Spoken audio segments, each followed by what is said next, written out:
Hello friends, R K company से class में आप सभी का स्वागत है। आज वीडियो में हम ग्राफ और तालिका से संबंधित प्रैक्टिस सेट 2 को डिस्कस करेंगे। इससे पहले एक प्रैक्टिस सेट आ चुका है। यदि आपने वो वीडियो वॉच नहीं किया हुआ है तो आप उसे प्लेलिस्ट में वॉच कर सकते हैं, या प्लेलिस्ट इस वीडियो के एंड में यहाँ पे शो होगी, आप वहाँ से भी वॉच कर सकते हैं। तो आइए इस वीडियो को शुरू करते हैं। पहला प्रश्न क्या है, यहाँ पर एक रेखा आरेख दिया गया है। तो रेखा आरेख वर्ष 2010 से 2015 तक दो ऑटोमोबाइल कंपनियों ए और बी द्वारा निर्मित वाहनों की संख्या हजार में निरूपित करता है, जिसमें यह जो चौकोर वाला बॉक्स है आपका ए है और जो गोल वाला बॉक्स है ये आपका बी है। अब इधर दिया हुआ है वाहनों की संख्या हजार में और ये आपका वर्ष दिया गया है। अब इसी पर जो आधारित प्रश्न है उसके हमको उत्तर देने हैं। तो आइए पहला प्रश्न देखते हैं। यदि 2011 से 2014 के दौरान कंपनी बी द्वारा निर्मित वाहनों की औसत संख्या 2009 में कंपनी ए द्वारा निर्मित वाहनों की संख्या की तुलना में 24% की वृद्धि हुई थी, तो कंपनी ए ने वर्ष 2009 में कितने वाहनों का निर्माण किया था, ये हमको ज्ञात करना है हजार में। अब कुछ लोग को लगेगा यहाँ तो 2009 दिया ही नहीं है, तो क्वेश्चन शायद मिसप्रिंट होगा, लेकिन ऐसा नहीं है। यहाँ यह पूछ रहा है 2009 में ए द्वारा कितना वाहनों का निर्माण किया गया था, इससे पहले का पूछ रहा है। लेकिन आधार जो दिया गया है वो दिया है 2011 से 14 के दौरान कंपनी बी द्वारा निर्मित वाहनों की औसत संख्या, यानी बी आपका ऊपर वाला है, तो यहाँ से लेके यहाँ तक का जो है इसका क्या निकालना है, आपको औसत निकालना है। और वह जो औसत संख्या आएगी वह 2009 में कंपनी ए द्वारा निर्मित वाहनों की संख्या की तुलना में 24% ज़्यादा होगी, यहाँ यह बता रहा है। तो कह रहा है कि अगर यह 24% ज़्यादा है तो जो कंपनी ए ने 2009 में वाहनों का निर्माण किया था वह कितना था। तो कोई भी चीज़ अपने आप में 100% होती है। तो ए ने 2009 में जो निर्माण किया था वाहनों का, वह कितना था, 100% था।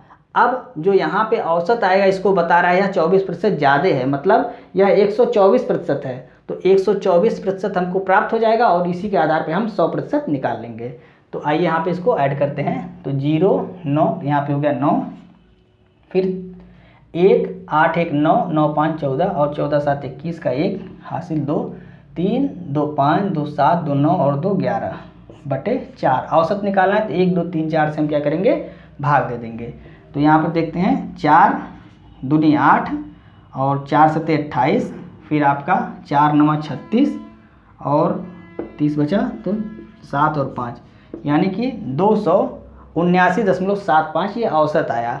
अब यहाँ पे कह रहा है यह जो औसत आया है यह 24% ज़्यादा है। जो 2009 में उत्पादन हुआ था या निर्माण हुआ था उससे यह 24% ज़्यादा है, मतलब निर्माण हुआ था 100% और उससे ज़्यादा है कितना, 24%। तो इसकी तुलना हम किससे करेंगे, 279.75 की तुलना हम 124 से करेंगे और निकालना है हमको 100% कि कितना निर्माण हुआ था वो हमको ज्ञात करना है।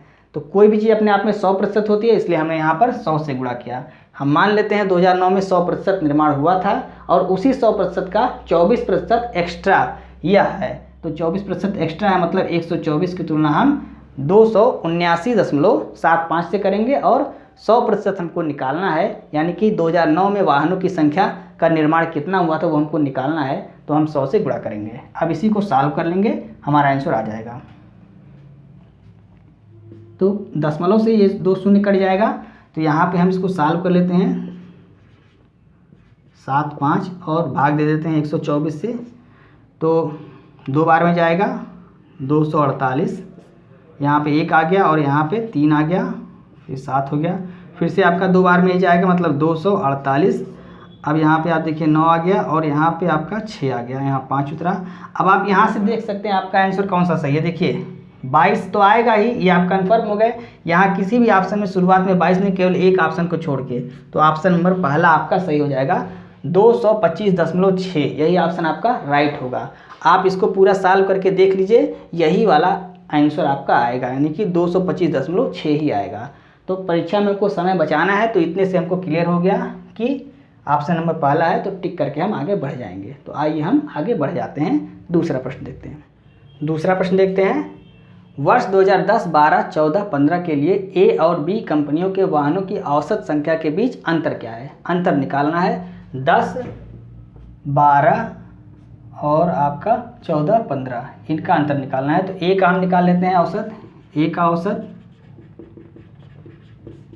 तो यहाँ पे ऐड करते हैं 8 6 14 और 14 4 18, 18 का 8 हो गया, एक हासिल हो गया। 4 6 4 10, 2 12 और 12 6 18 1 19, 9 हो गया, एक हासिल हो गया। 3 2 5 और 5 2 7, 2 9, 1 10 बटे 4, ये हो गया।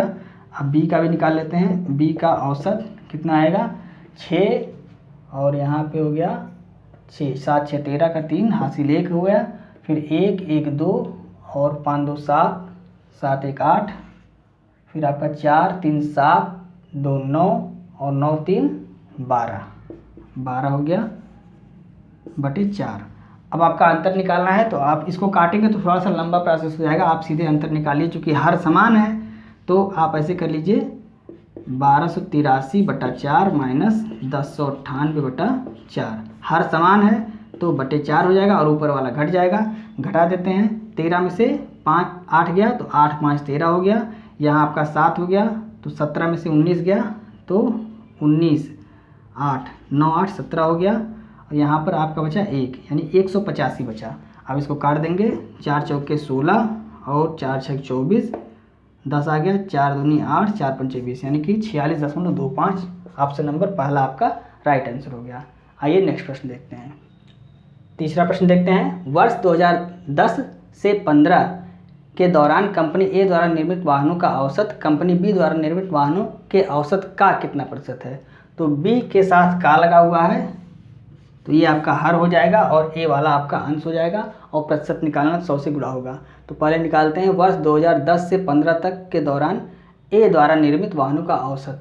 तो सभी को ऐड करना है तो कितना हो जाएगा 8 6 14, 8 6 14 और 14 और 6, 14 6 20, 20 3 23, 23 4 27, 27 और 3 30, 5 35, 35 का 5 3 हो गया, 4 6 4 10, 10 7 17, 17 2 19, 19 1 20, 20 6 26 और 26 और 3 26 और 3 29, 2 हो गया।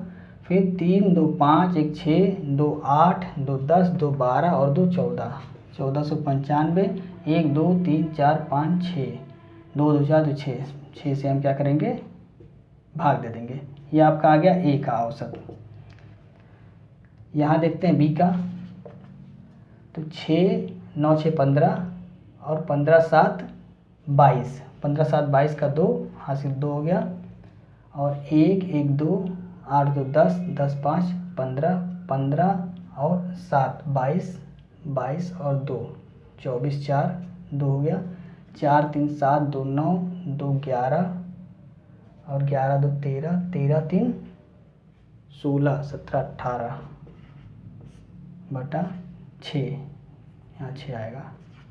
अब हमको क्या निकालना है, यहाँ कह रहा है कि ए द्वारा निर्मित वाहनों का औसत कंपनी बी द्वारा निर्मित वाहनों के औसत का कितना प्रतिशत है। तो जो बी वाला औसत उसको नीचे रखेंगे और ए वाले औसत के ऊपर रखेंगे। हम इसको काट नहीं रहे, अभी अपने आप यहाँ पे कट जाएगा। तो यहाँ हो गया 1495 बटा 6 बटा क्या हो गया बी वाला 1842 बटा 6 और प्रतिशत निकालना है 100 से गुणा। ये 6 कट गया। अब यहाँ पे देखिए इसको आप काट लीजिए, यानी कि 1495 बटा 1842 गुणे 100। इसी को आप सॉल्व कर लीजिए। यहाँ एक चीज़, हाँ 5, इसी को आप सॉल्व कर लीजिए और जो आंसर आएगा उसको कमेंट बॉक्स में आप कमेंट करेंगे। इसका आंसर क्या होगा लास्ट में वीडियो के हम आपको बता देंगे इसका आंसर क्या होगा। आइए नेक्स्ट प्रश्न देखते हैं। चौथा प्रश्न देखते हैं। 2011 से 2012 तक कंपनी ए द्वारा निर्मित वाहनों की औसत संख्या और 2014 से 2015 तक कंपनी बी द्वारा निर्मित वाहनों की औसत संख्या का अनुपात क्या है। अनुपात ज्ञात करना है। अनुपात हम ज्ञात कर लेते हैं। 2011 और 12 ए में देखना है, 11 और 12, और 2014 और 15 बी में देखना है, 14 और 15 बी में देखना है। तो यहाँ पे इसको ऐड कर लेते हैं। 8 4 12, 2 हो गया और 2 1 3 1 4 और 2 2 4 हो गया। यहाँ पे इसको देखते हैं तो 6 यहाँ पे हो गया, 6 हो गया और 1 1 2 हो गया और 4 3 7 हो गया, यानी कि 442 अनुपात 726। अगर औसत निकालना यहाँ हम बटे 2 भी करते हैं तो ये अपने आप कट जाएगा। तो इसको लिखिए या ना लिखिए कोई बात नहीं, तो आप लिख दीजिए कट गया। अब इसको काट देते हैं तो 2 दूनी 4, 2 दूनी 4, 2 1 कम 2 और यहाँ पर 2 3 6 दो, दो तियाँ 6 और 2 छक 12 और 2 तियाँ 6, यानी कि आपका 221.363, यही आपका आंसर हो गया 221.363, यानी ऑप्शन नंबर दूसरा सही हो गया। आइए नेक्स्ट प्रश्न देखते हैं। पांचवा प्रश्न देखते हैं। वर्ष 2015 में कंपनी ए द्वारा निर्मित वाहनों की संख्या उसी वर्ष कंपनी बी द्वारा निर्मित वाहनों की संख्या का कितना प्रतिशत कम है। यहाँ पर कम दे रहा है तो हम कमी निकाल लेंगे। 2015 में ए और बी के बीच कमी कितनी है, ए और बी, यहीं पे निकाल लेते हैं। तो 16 में से 8 गया, 8 हो गया और यहाँ 10 हो गया, यहाँ पर 6 आ गया, यानी कि 68 आ गया कमी। जो कमी है वो ऊपर रहेगा और बी द्वारा निर्मित वाहनों की संख्या का, यानी कि बी के साथ का लगा हुआ है तो बी की जो वैल्यू है वो कहाँ रहेगी, हर में रहेगी, यानी 416 हर में हो गया। और प्रतिशत निकालना है तो 100 से हम गुणा करते हैं। इस चीज़ को आप हमेशा ध्यान दीजिएगा, प्रतिशत निकालना 100 से गुणा करेंगे, जिसके साथ का अथवा से लगा होता है उसे हम हर में रखते हैं। कमी कर रहा है या वृद्धि कर रहा है तो यहाँ पे ऊपर उसको घटा के हम लिख लेंगे। अब काटते हैं, 4 एकम 4 और 4 सत्ते 28, 4 एकम 4, 4 चौके 16, यहाँ पे आपका आ गया 1700/104, भाग दे देंगे 1700 में हम 104 से, तो एक बार में जाएगा 104, यहाँ पे आपका 6 हो गया और यहाँ पर भी 6 शून्य हो गया। फिर आपका 6 चौक 24, 6 बार में चला जाएगा, 6 चौक 24, 6 एकम 6, 6 हो गया यहाँ पे और यहाँ पे आपका 3 हो गया 0.0। अब देखते हैं ऑप्शन में 16.3, एक ही ऑप्शन में, मतलब ऑप्शन नंबर हमारा तीसरा सही हो जाएगा और इसी को टिक करके हम आगे बढ़ जाएंगे। आप आगे भी सॉल्व कर सकते हैं। अब जो प्रश्न तीसरा था उसका आंसर जो है, प्रश्न तीसरा, इसका आंसर था 81.2। जो तीसरा वाला प्रश्न हमने कहा था आपको, कमेंट बॉक्स में कमेंट कीजिएगा, उसका आंसर क्या है, 81.2। आइए नेक्स्ट प्रश्न देखते हैं। दूसरे प्रश्न में हम एक तालिका को देखेंगे और इस पर आधारित प्रश्नों को डिस्कस करेंगे। तो तालिका दी गई है जिसमें college A B C D E हैं और विषय विज्ञान, अर्थशास्त्र और गणित दिया गया है। कुल छात्र यहाँ पर दिए गए हैं और यह जो विभाजन है प्रतिशत विभाजन किया गया है। अब इस पर आधारित जो प्रश्न है उसके उत्तर हम देंगे। तो आइए पहला प्रश्न देखते हैं। कॉलेज बी के अर्थशास्त्र विषय के विद्यार्थियों की संख्या कॉलेज सी के विज्ञान विषय के विद्यार्थियों की संख्या का कितना प्रतिशत है। तो कॉलेज बी के अर्थशास्त्र यानी कि 40 और सी के जो है सी के विज्ञान इसका हम निकाल लेंगे कितने कितने छात्र हैं। टोटल छात्र यहाँ पर दिया गया है और ये 40%, ये 45%। तो 10,000 का हम निकाल लेंगे, 10,000 का पहले निकालेंगे 40%, तो ये आपका आ गया 4,000 और फिर निकाल लेंगे 15,000 का 45%, यहाँ पे आ गया 15×5 = 75, यहाँ एक शून्य है तो शून्य यहाँ आ जाएगा, 15×5 = 75, 5 और 5 हो गया, यहाँ पे 7 हो गया और 15 चौके 60 और 6 67, यानी ये आ गया सी का और ये था बी का। अब यहाँ पे कह रहा है सी के विज्ञान विषय के विद्यार्थियों की संख्या का, सी के साथ का लगा हुआ तो ये आपका हर में हो जाएगा और 4,000 आपका अंश में हो जाएगा और प्रतिशत निकालना 100 से गुणा हो जाएगा। इसी को आप काट दीजिए, 25 दूनी 50 और 25 सत्ते 175, 25 चौके 100, फिर आपका 4 चौके 16 यहाँ पे आ गया 1600/27। इसी को आप भाग दे दीजिए, तो 1600 में आप भाग दीजिए 27 का, तो आपका 5 बार में जाएगा, 5 सत्ते 35, 5 3 5 दूनी 10 और 3 13, यहाँ पे आपका आ गया 5 और 2 25, 250 हो गया। अब ये तो यहाँ 9 बार में इसको ले आते हैं, तो 9 सत्ते 63, 3 6 और 9 दूनी 18 और 6 24 चला जाएगा। यहाँ पे आपका आ गया, अब 2 अंक दशमलव में दिया नहीं है तो यानी कि यहाँ पे आपका 59 आपका ऑप्शन नंबर पहला राइट आंसर हो गया। आइए नेक्स्ट प्रश्न देखते हैं। तीसरा प्रश्न देखते हैं। कॉलेज ए और सी के लिए गणित विषय के विद्यार्थियों का प्रतिशत कितना है। कॉलेज ए और सी के लिए, तो कॉलेज ए कहाँ पे है, ये है, और गणित यहाँ पे है और सी यहाँ पे है, मतलब 40% ये है। तो यहाँ पहले विद्यार्थियों की संख्या हम निकाल लेंगे ए के लिए, तो 8,000 गुणे 40/100 हो गया, 8 चौक 32, 3200 हो गया और सी में आपका निकाल लेंगे, यहाँ 15,000 है तो 15,000 गुणे 35/100, इसको भी काट देंगे।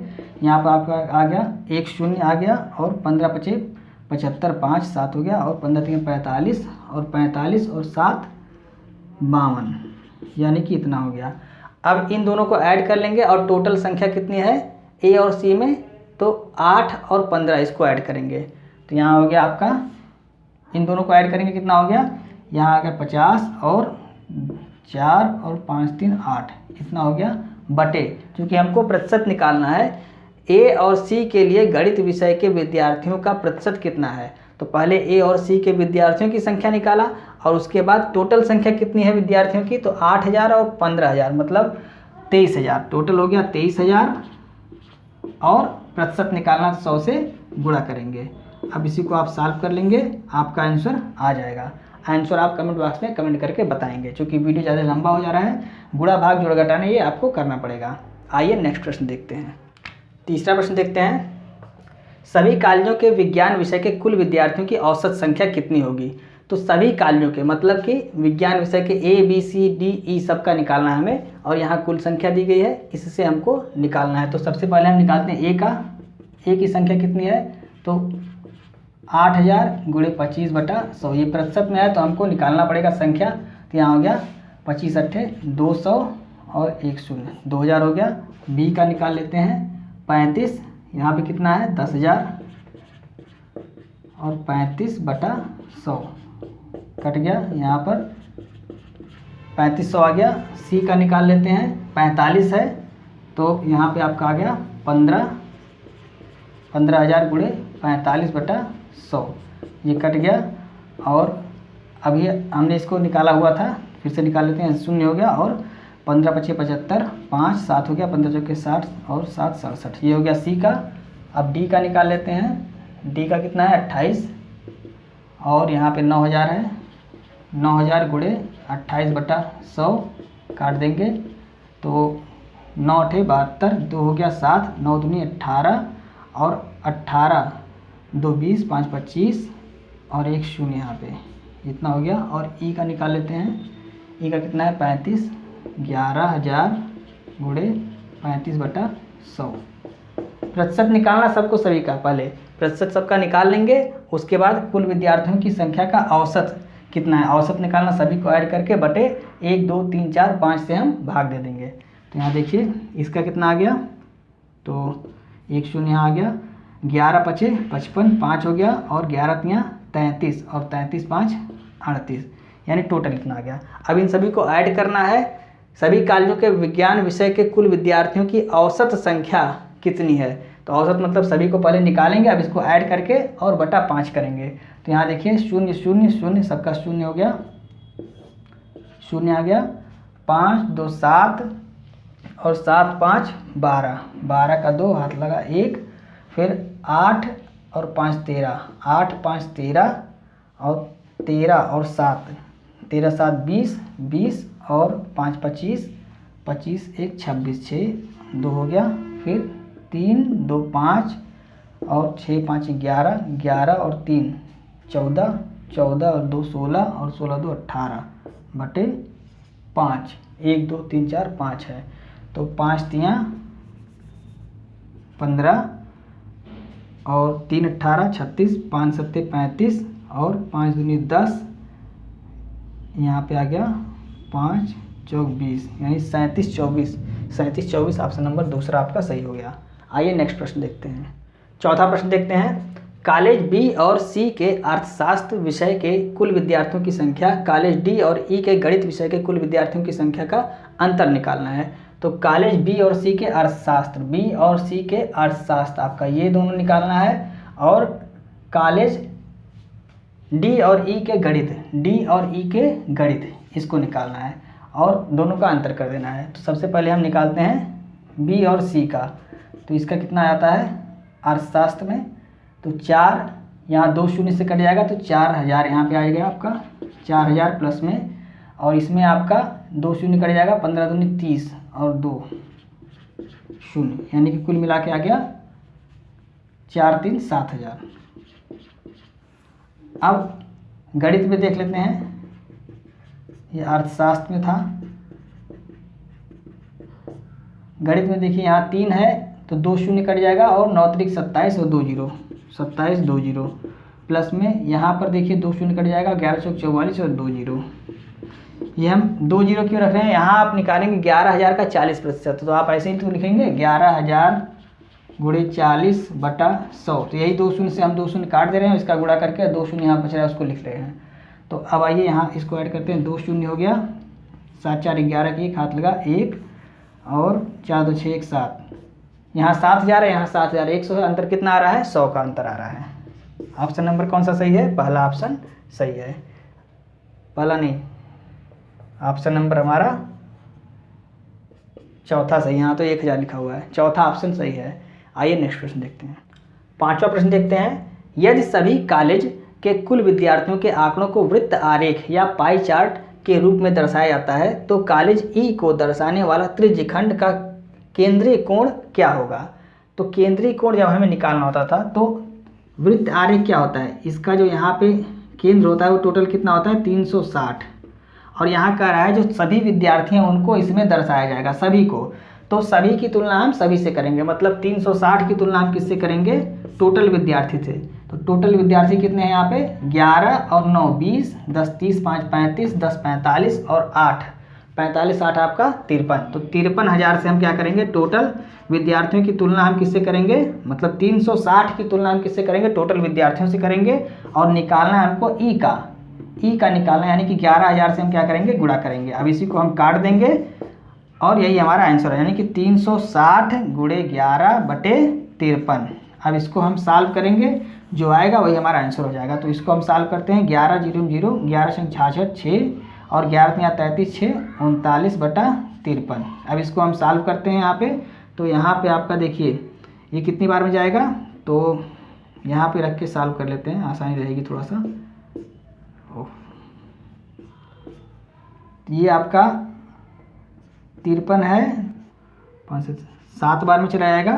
तो 7 3 21 1 2 और 7 5 35 36 37। यहाँ पे आपका आ गया 5 और यहाँ पे आ गया 2, 250 आ गया। 5 बार में नहीं जाएगा, 4 बार में जाएगा। तो 4 यहाँ कर दे 74।